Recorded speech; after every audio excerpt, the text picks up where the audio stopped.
A billionaire heiress pressed a single folded dollar into the hand of a single dad parking her car, and what she did not know, what she could not have known, was that the same man held every page of the truth about where her inheritance had really come from.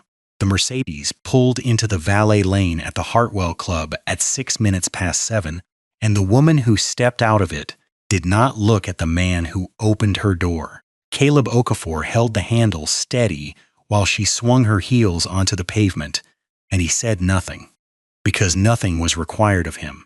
She was already reaching into a small gold clutch. She pressed something into his palm without making contact with his skin, the way a person hands a receipt to a machine. A single dollar bill folded once. "Park it close," she said. "Not where you people leave them in the back lot." She walked toward the glass doors without waiting for an answer, her phone already at her ear, her voice already telling someone on the other end that the lawyers were being impossible and that she would not sign anything until Monday. Caleb stood with the dollar in one hand and her keys in the other. A man in a gray suit near the entrance had turned to watch. So had the second valet, a kid named Devin, 19 years old, who looked at Caleb with the particular embarrassment of someone too young to know what to do with what he had just seen. Caleb folded the dollar into his shirt pocket. He got into the Mercedes, adjusted the seat back 4 inches, and pulled it forward into the first covered space by the entrance, the good one, the one she had told him not to use. Then he sat for a moment with his hands on the wheel. The name on the registration in the glove box was Vivian Hartwell Crane. He already knew it. He had been reading that name for 11 weeks. "Before we go any further, I want you to do something for me. Drop the name of your city in the comments below, because somewhere in this story is a moment you have lived through yourself, on one side of it or the other. Subscribe and ring the bell if you believe the quiet ones are usually the ones worth watching. Stay with me. What this woman handed Caleb in that gold clutch was $1. What Caleb was holding for her was worth a great deal more, and she had no idea yet that the two were connected. Caleb Okafor was 41 years old, and for most of his adult life he had been very good at a job that required him to be invisible. He worked days at the Hartwell Club because the hours were predictable and the tips were real, and because a man raising a daughter alone needs predictable hours more than he needs pride. He parked cars from 7 in the morning until 3 in the afternoon. Then he drove 25 minutes north to a low brick building off Delancey Road with no sign on the door, and there he became the other version of himself, the one almost no one at the club would have recognized. The building belonged to a firm called Brennan Forensic Accounting. Caleb was a forensic financial analyst, which is a long way of saying he was a man who could look at the bones of a company and tell you which ones had been broken and reset to hide the fracture. He had spent 14 years doing it. He had testified in 3 states. There were prosecutors in 2 federal districts who knew his name the way you know the name of a surgeon you hope you never need. The valet job had started as something temporary, a way to cover hours while he set up the consulting work on his own terms. It had stayed because it suited him. He liked the morning air. He liked the rhythm of the keys. He liked that no one at the club asked him a single question about himself, because the not asking gave him room to think, and thinking was the part of his real work that happened away from the files. His wife had been named Adeze. She had died 3 years earlier, in the spring, of something fast and unfair that took her from diagnosis to gone in 9 weeks. He did not talk about it. There were no photographs of the hospital. There was instead a small cast iron kettle on the back left burner of his stove, and every morning before his daughter woke, Caleb filled it and set it to boil and made tea the way Adeze had made it, with the cardamom cracked under the flat of a knife and dropped in whole. He did not drink most of it. He poured a cup and let it sit and went about the kitchen, and by the time it was cold, he poured it out. He had never explained this to anyone, and no one had ever asked. His daughter was named Zola. She was 8. She had her mother's habit of narrating her own plans out loud as if the announcement were half the work, standing in the kitchen with one sock on saying, "Today I am going to find out who keeps moving the class hamster," and then forgetting about it entirely by lunch. She had a gap where a front tooth had been. She drew maps, not pictures, maps, of imaginary countries with rivers labeled in her careful uneven print, and she taped them to the wall beside her bed until the wall was a continent of places that did not exist. The mornings went like this. Caleb woke at 5. He made the tea he would not drink. He read for an hour, sometimes case files, sometimes the news, sometimes nothing but the back of a cereal box because his eyes were tired. At 6 he woke Zola, who never woke easily, who burrowed and bargained and finally surfaced like something coming up from deep water. He packed her lunch in a blue box with a dent in the corner. He drove her to Lincoln Elementary and watched until she was through the doors. Then he drove to the club and put on the vest and became the man with the keys. What no one at the Hartwell Club knew was that for the past 11 weeks, the most important case of Caleb Okafor's career had been parking its own car in his valet lane every Tuesday and Thursday evening. The Brennan firm had been retained in the late winter by a law office representing the estate of a man named Augustus Hartwell, who had built a fortune in commercial real estate and private lending across 4 decades, and who had died at 86, leaving behind a will, a trust, and a tangle of holdings that did not add up the way they should have. The numbers were wrong, not dramatically, subtly, the kind of wrong that only shows itself when someone who knows what he is looking at sits with the documents long enough to feel the place where the floor gives slightly underfoot. Caleb had been the someone, and the place where the floor gave was a series of transfers, 11 of them, moving value out of the estate and into a holding company in the months before and after the old man's death, a holding company whose paperwork led, after enough patient unspooling, to his granddaughter, Vivian Hartwell Crane, the woman with the gold clutch. He had known her face before he had ever seen it in person. He had her signature memorized, the way the V swept down and crossed back over itself, before he ever watched her hand him a folded dollar.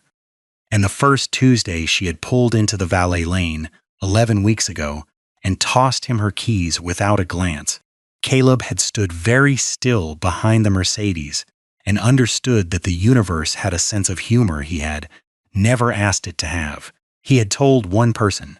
His name was Raymond Brennan, the man who owned the firm, 63 years old, gray at the temples, a former investigator for the Federal Tax Authority who had hired Caleb 14 years earlier off the strength of a single interview in which Caleb had found an error in the firm's own books before he had even been offered the job. "You are not going to believe who I am parking for," Caleb had said. Raymond had not believed it. Then he had laughed for a full minute, the kind of laugh that ends in a cough, and then he had stopped laughing and said the thing they both already knew. "You cannot let her see you," he said. "Not as anything but the valet. If she makes you, the whole thing tightens up. People who think they are being watched stop spending. They lawyer up. They move the money somewhere we cannot follow." So Caleb had become more invisible, not less. He learned her schedule. He learned that she came on Tuesdays for the wine society and on Thursdays for dinner with a rotating set of people who all seemed to want something from her. He learned that she tipped in singles when she tipped at all, that she called the valets "you people," that she had once made Devin cry by telling him he had scratched a rim that was already scratched when she arrived, and that she had a way of looking through a person that was almost a skill, a thing she had practiced, and he said nothing. Every Tuesday and every Thursday he took her keys and parked her car and handed it back, and he watched, and he carried what he knew back to the brick building off Delancey Road, where it went into a file that was growing thick enough now that Raymond had started keeping it in the locked drawer instead of the open one. The waiting was not pleasant, but Caleb had spent his whole life learning that the difference between a case that holds up and a case that falls apart is almost always patience. You do not move until the picture is complete. You do not tip your hand to make yourself feel better in the moment. You let the other person keep being who they are, because who they are is the evidence. So, when Vivian Hartwell Crane handed him a single folded dollar and told him not to park her car where you people leave them, Caleb folded the dollar into his pocket and parked the car in the good spot and said nothing at all. He had 11 weeks of nothing at all behind him. He was close to the end of it now. To understand Vivian, you have to understand that she had spent her entire life being told the family was running out of money and had spent her entire adult life determined that it would not run out on her. She was 54. She had grown up in the orbit of Augustus Hartwell, who was not her father but her grandfather, and who had raised her after her own parents proved unequal to the task in ways the family did not discuss at dinner. Augustus had been a hard man. He had built everything he had out of nothing, and he had a contempt for softness that he applied most ruthlessly to the people he was supposed to love. Vivian had learned early that affection in the Hartwell house was a thing you earned by being useful and lost by being weak, and she had organized her entire personality around never again being on the losing side of that equation. She had married well and divorced better. She sat on 2 hospital boards and a museum committee. She had a house with a name, and underneath all of it ran a current of fear so old she no longer recognized it as fear, a certainty that it could all be taken away, that there was never quite enough, that the people serving her were one bad day away from being the people she served. When Augustus began to decline, Vivian had moved closer. She told the family it was devotion. She told herself it was devotion. And somewhere in the long gray months of his dying, devotion had shaded into something else, into a sense that she had earned this, that the years of enduring the old man entitled her to make sure the estate came to the right place, which was to say to her, before anyone else could get their hands on it, she had not thought of it as theft. People almost never do. She had thought of it as correction. The transfers, the holding company, the quiet movement of value in the months around the death, all of it had felt to her like setting right an imbalance that the universe had been threatening her with since she was a child. The hostility she carried into the world was the residue of all of it. She was not cruel for sport. She was cruel because somewhere deep down she believed that the world was divided into people who took and people who were taken from, and that every dollar she did not hold on to was a dollar that proved she was slipping back toward the second category. The valets at the Hartwell Club were not people to her. They were the edge of the cliff she had spent 54 years backing away from. The first time she truly noticed Caleb as a person rather than a function was on a Thursday in the 8th week, and it happened because Zola was in the car. The schools had a half day. Caleb's sitter had fallen through. He had done the thing he almost never did and brought his daughter to work, settling her in the small valet booth with her maps and a juice box and strict instructions to stay put. And for 2 hours it had worked. Then Vivian had arrived early, before her usual time, and found a child sitting in the booth where a child was not supposed to be. She had stopped. She had looked at Zola the way she looked at everything, as a problem to be assessed. "Is this allowed?" she said. To no one in particular. To the air. To Caleb, who was already crossing the lot toward her. Zola, who was 8 and did not yet know that some adults were whether you were supposed to, weighed out, looked up from her map, and answered the question that had been asked. "My dad parks the cars really good," she said. "He found a scratch on a lady's car one time and showed her so she wouldn't think he did it." Vivian had not known what to do with that. The child was not afraid of her, and people were usually a little afraid of her, and the absence of the fear was disorienting. She had handed Caleb her keys without a word and gone inside, and that night she had complained to the club manager that the valet staff was bringing children onto the property, and that she expected the Hartwell Club to maintain standards. The manager, A tired man named Phil, who had worked there 22 years, had apologized to her and then said nothing to Caleb at all, because Phil had watched Caleb work for 8 months and had quietly concluded that he was the best employee on the property and possibly the most squared-away human being Phil had ever met. And Phil was not about to write him up over a kid with a juice box. But the complaint went in a file, and Vivian, having complained once, found it easier to complain again. Over the next 3 weeks, she developed a habit of finding small fault with Caleb specifically. He had pulled the car up too fast. He had pulled it up too slow. He had not had the door open the instant she emerged. Watch for the failures, because watching for failures in the people below her was the oldest comfort she had. The thing that proved the cliff was still safely behind her. Caleb absorbed all of it without a flicker. He said, "Yes, ma'am," and he said, "Right away, ma'am," and he adjusted nothing about himself, because there was nothing to adjust, and because he knew something she did not, which was that the file at the brick building off Delancey Road was nearly complete, that the woman complaining about how fast he pulled up her Mercedes was standing at the edge of a reckoning she could not yet see. There was one moment in the 10th week when he could have ended it. She had been on the phone in the valet lane, not bothering to lower her voice, and she had been talking to someone about the estate, about the Monday meeting, about how the forensic people the lawyers had brought in were fishing and would find nothing because there was nothing to find, because everything had been done correctly, and any fool could see that. Caleb had stood 8 feet away, holding another guest's keys, and had listened to Vivian Hartwell Crane tell a person on the phone that the forensic accountants would find nothing, and he had felt the thing rise up in him that rises up in anyone who is being insulted to his face by someone who does not know it is his face she is insulting. He could have spoken. He could have said 3 sentences and watched her world tilt on its axis right there in the valet lane. He did not.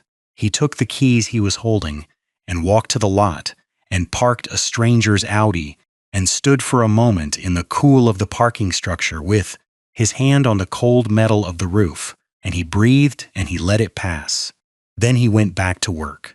The brick building off Delancey Road had 4 offices, a conference room, and a kitchen with a coffee maker that Raymond Brennan refused to replace despite it being older than 2 of the analysts.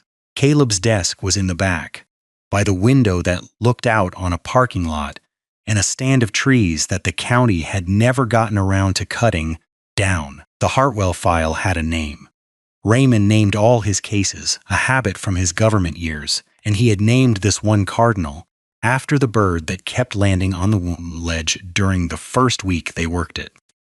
By the 11th week, Cardinal had grown into 4 boxes of documents and a 40-page analysis that Caleb had written and rewritten until every sentence in it could survive a hostile lawyer. The structure of what Vivian had done was elegant in the way that careful theft is always elegant. She had not taken money. She had moved value.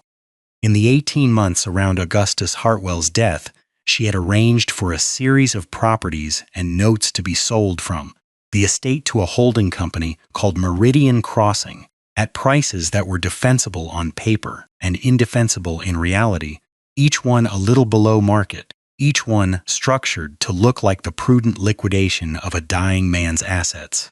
Meridian Crossing was 3 layers of paperwork deep, but at the bottom of the 3rd layer, holding 91% of the membership interest, was a trust whose sole beneficiary was Vivian. 11 transfers. Caleb had reconstructed all 11. He had the appraisals that had been ordered and the appraisals that had been ignored. He had the letter in which a junior associate at the estate's own law firm had questioned the pricing on the 4th transfer and been told by someone above him to let it go. He had the timeline, and the timeline was the thing that would matter most, because the timeline showed that the largest single transfer had been executed 9 days after Augustus Hartwell had been declared by his own physician to lack the capacity to manage his affairs. 9 days. on the wrong side of the line that turns aggressive estate planning into something a prosecutor can charge. The Monday meeting that Vivian kept mentioning on the phone was the meeting at which the estate's lawyers would present the trust's other beneficiaries, 3 cousins, and a charitable foundation, with the findings of the forensic review. Caleb's findings. Vivian believed she was attending a routine reconciliation. She was attending the moment her correction of the universe became a matter of record. Raymond had asked him 2 days before the dollar whether he wanted to be in the room. "You built it," Raymond said. "You should get to watch it land if you want to." Caleb had thought about it. He had thought about Vivian's face, about the V that swept down and crossed back over itself, about you people and the folded singles and the complaint in Phil's file about the child with the juice box. "I do not need to watch it land," Caleb said. "I need it to be right. Let the lawyers carry it in. I will be at the club." Raymond had looked at him for a long moment, the look of a man who had spent 30 years around people, who hungered for the moment of triumph and had learned to be suspicious of them, and who was now looking at someone who did not seem to hunger for it at all. "You are a strange man, Caleb," he said. It was the highest compliment Raymond Brennan knew how to give. On Thursday morning, the day everything would change, the call came at 7:40 while Caleb was still in the valet booth pulling on his vest. It was Raymond. The other beneficiaries had moved the meeting up. The lawyers wanted the lead analyst available by phone that afternoon in case there were questions only the person who had built the file could answer. And there was one more thing. Vivian's own attorney had gotten wind of the scope of the review. He had called the estate's counsel that morning and asked carefully what exactly the forensic accountant had found, which meant that by the end of the day, Vivian Hartwell Crane was going to learn that the fishing expedition had caught something. She just did not know it yet. At 7:40 in the morning, when her Mercedes pulled into the valet lane at 6 minutes past 7 that evening for a Thursday dinner she would not finish. So when she stepped out of the car and pressed the folded dollar into Caleb's palm and told him not to park it where you people leave, the machinery had already been moving for 11 hours. The call was scheduled. The file was printed. The cousins were assembled in a conference room 9 miles away. And the woman walking through the glass doors with her phone at her ear, telling someone the lawyers were being impossible and that she would not sign anything until Monday, was the only person in the entire arrangement who did not know that Monday was already too late. Caleb parked her car in the good spot. He sat for a moment with his hands on the wheel and the name on the registration in front of him. Then he went back to the booth and waited, because waiting was the part he was good at, and there was not much of it left. The black sedan came at 7:50. It was not a van. It was a Lincoln, dark and clean, and it did not go to the valet lane. It pulled into the small circle reserved for members and stopped, and 2 people got out, a man in his 60s in a good gray suit and a younger woman carrying a leather folder, and they went through the glass doors without giving their keys to anyone. Caleb knew the man. His name was Howard Sable, and he was the senior partner at the law firm representing the Hartwell estate, and Caleb had been on 9 phone calls with him over 11 weeks. Howard Sable did not come to the Hartwell Club for dinner. Howard Sable had come to find Vivian, because the cousins, once they had seen the file that afternoon, had not wanted to wait until Monday either. Caleb stood in the valet lane and watched the doors swing shut behind them, and he understood that the thing he had been building for 11 weeks was about to arrive in the same building where he was standing, and that for the first time in all of it, he and Vivian and the file were going to be in the same place at the same time. He did not go inside. It was not his to carry in. He stood in the lane with Devin, who was telling a story about a customer who had tipped him $50 by accident and then come back for it, and Caleb let the boy talk and watch the glass. It took 11 minutes.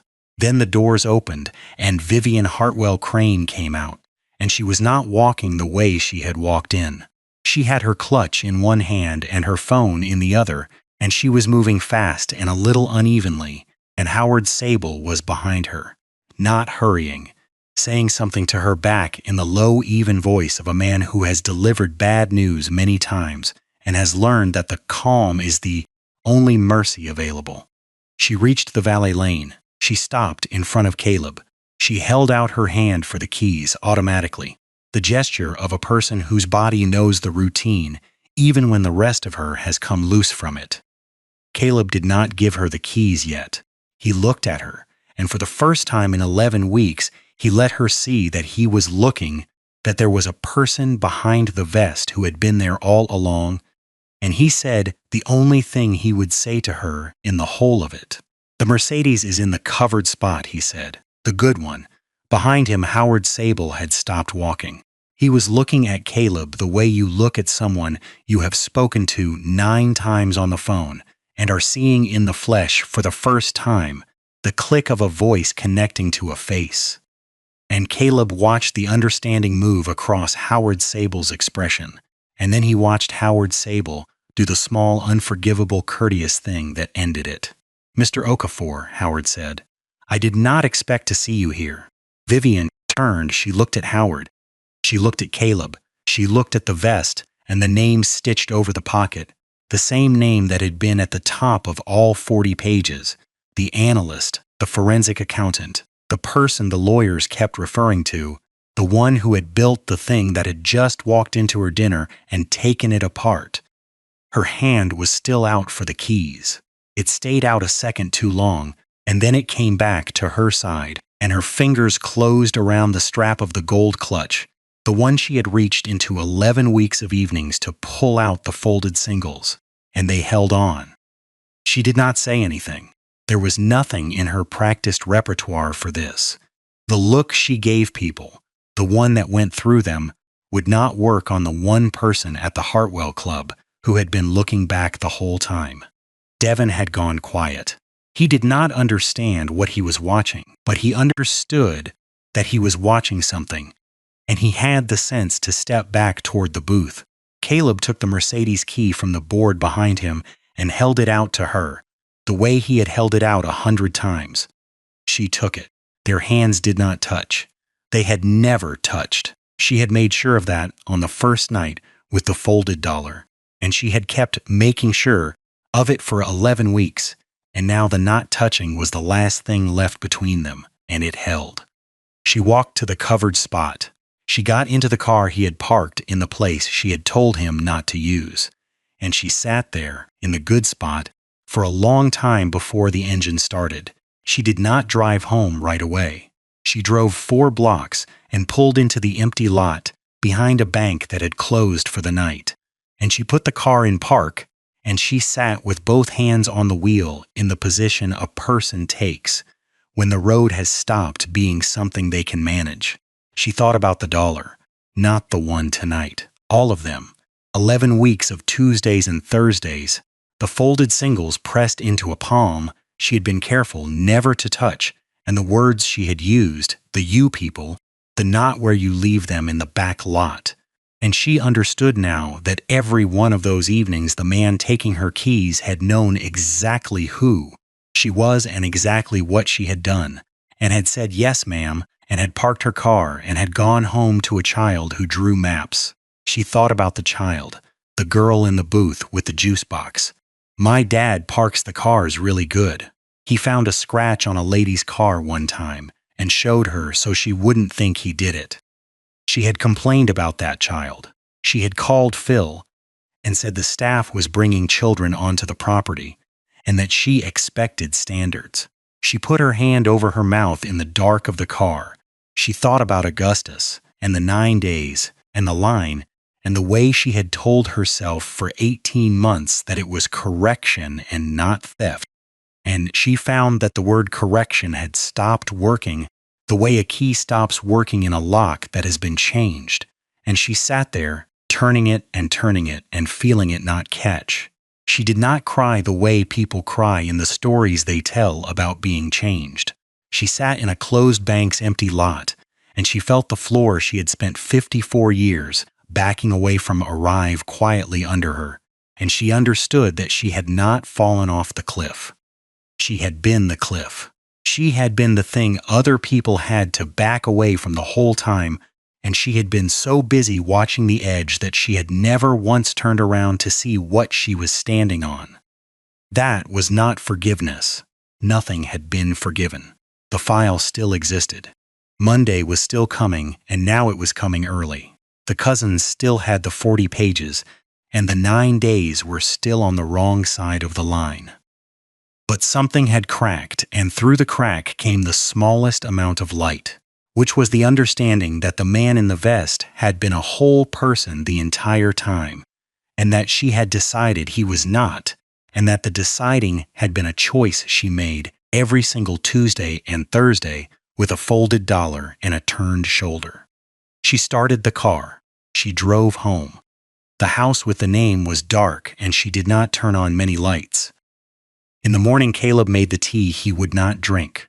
He cracked the cardamom under the flat of the knife and dropped it in whole, and filled the cast iron kettle and set it on the back left burner. And while it came up to a boil, he stood at the counter and read nothing in particular, and the steam rose and the kitchen filled with the smell that was a days, that had always been a days. That would be a daisy in that kitchen for as long as he kept making it. Zola came up from deep water at 6, burrowing and bargaining, and surfaced, and announced from the hallway that today she was going to find out for certain who kept moving the class hamster. Because she had a theory now, and the theory involved the boy named Theo who sat by the cage. Caleb packed the blue lunchbox with the dent in the corner. He drove her to Lincoln Elementary. He watched until she was through the doors. At the firm, Raymond was already in, standing in the kitchen abusing the ancient coffee maker, and when Caleb came in, Raymond looked up and started laughing, the laugh that ended in a cough. "I heard," Raymond said. "Sable called me last night. He said he walked into the Hartwell Club to find Vivian, and there you were in a little vest holding her car keys. He said it was the strangest moment of his career." Caleb hung up his jacket. "He said you told her the car was in the good spot," Raymond said. "The one she told you not to use. 11 weeks, Caleb. 11 weeks of yes, ma'am, and that is the line you pick." "I parked it in the good spot," Caleb said. "It was a good spot. Seemed a waste not to." Raymond laughed until he had to sit down. Later that morning a call came through, not from Sable, but from one of the cousins, the oldest one, a woman in her 70s named Margaret Hartwell, who had asked few questions over the 11 weeks and had read every page. She did not say much. She thanked Caleb for the care of the work. She said that what he had found would let the family put right something that had been very wrong, and that she was aware it had cost him a number of quiet evenings to find it, and that she would not forget it. Then she said the thing that he kept. "My father trusted very few people," she said. "He would have trusted you. I think he would have liked that the man who found it was the man parking the cars." Caleb thanked her. He wrote nothing down. When the call ended, he opened the second drawer of his desk, the one with the few things in it that meant something, and he did not put anything in it because the thing Margaret Hartwell had given him did not take a physical form. He just sat for a moment with the drawer open, and then he closed it, and he went back to the file, because there were still questions the lawyers would have, and the work was not finished simply because the hardest part was done. She came on a Tuesday, 2 weeks later, to the brick building off Delancey Road. Caleb did not know how she had found it. There was no sign on the door, but the firm's name was in the legal filings now, and a person who wanted to find an address could find one, and at 4 in the afternoon on a Tuesday Vivian Hartwell Crane knocked on the door of Brennan Forensic Accounting and stood on the step, holding a dish covered in foil. She did not have the clutch. She was dressed plainly in a way Caleb had never seen, and she looked older than she had in the valet lane, or maybe just more visible, the way a room looks when someone finally opens the curtains. "I made too much," she said. "It is a thing my grandmother used to make. I do not know why I brought it here. I brought it here." She held out the dish. Caleb looked at it. It was a real thing in foil, heavy, the kind of dish that takes an afternoon, and he understood exactly what it was and exactly what it was not. It was not an apology, because there was no apology that fit the size of the thing, and she had been smart enough or broken enough not to attempt one. It was a dish her grandmother used to make, brought to the door of a man whose hand she had once pressed $1 into. He did not make it easy for her. He did not say it was fine, because it was not fine and they both knew it. He did not say he understood, because understanding was not his to offer and forgiveness was not the cousin's to give through him. He took the dish. "Thank you," he said. "You did not have to do that. That was all. It was enough and it was the truth, and it did not pretend to be more than it was."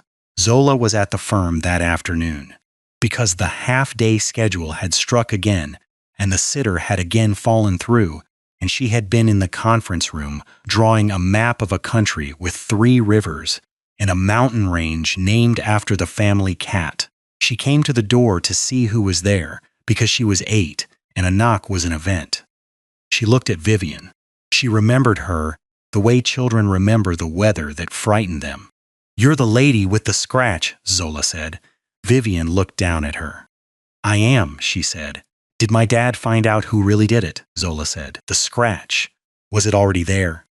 "It was already there," Vivian said. "Your dad was right." Zola nodded, satisfied. The matter closed. A small piece of justice filed correctly away in the place where 8-year-olds keep score. She did not smile at Vivian, and she did not scowl at her. She simply accepted the correction of the record and went back to her map, and that plain, unperformed honesty did what no arranged forgiveness could have done. It told Vivian exactly how large she had been in this child's accounting, which was not large at all, which was a woman who had been wrong about a scratch and was now slightly less wrong and nothing more. Vivian stood in the doorway a moment longer. Then she said goodbye to Caleb, not to the child, and she walked back to her car, and Caleb closed the door and carried the dish to the kitchen and set it on the counter next to the ancient coffee maker. Raymond looked at the foil. "What is that?" he said. "Dinner," Caleb said, apparently. On a Saturday in the fall, Caleb fixed the light. There was a fixture in the hallway outside Zola's room that had been flickering for most of a year, the kind of small, broken thing a person walks under 1,000 times while always meaning to fix it later. He had bought the part months ago.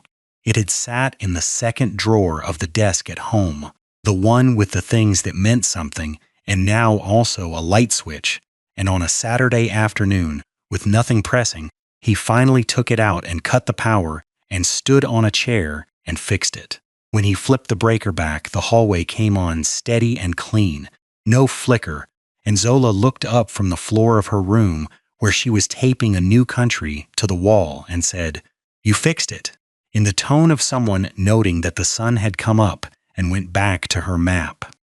Caleb stood on the chair a moment longer than he needed to. The cast iron kettle was on the back left burner downstairs. The blue lunchbox was on the counter with the dent in the corner, washed and drying for Monday. The wall by his daughter's bed was a continent of places that did not exist, growing one country at a time, each river labeled in careful, uneven print. On the desk in the corner, the second drawer held a light switch he no longer needed, and a few things that meant something and nothing from Margaret Hartwell, because what she had given him did not take a form. He got down off the chair. He folded it and leaned it against the wall. Downstairs, he filled the kettle for the morning, even though it was evening, because he liked it ready, because the readiness was its own small kept promise. In the hallway, the new light held steady over his daughter's door, and Caleb stood under it for a moment. A man in his own house at the end of an ordinary day, and then he reached in and turned it off because she was nearly asleep, and the dark was kinder now, and there was tea to make in the morning whether he drank it or not.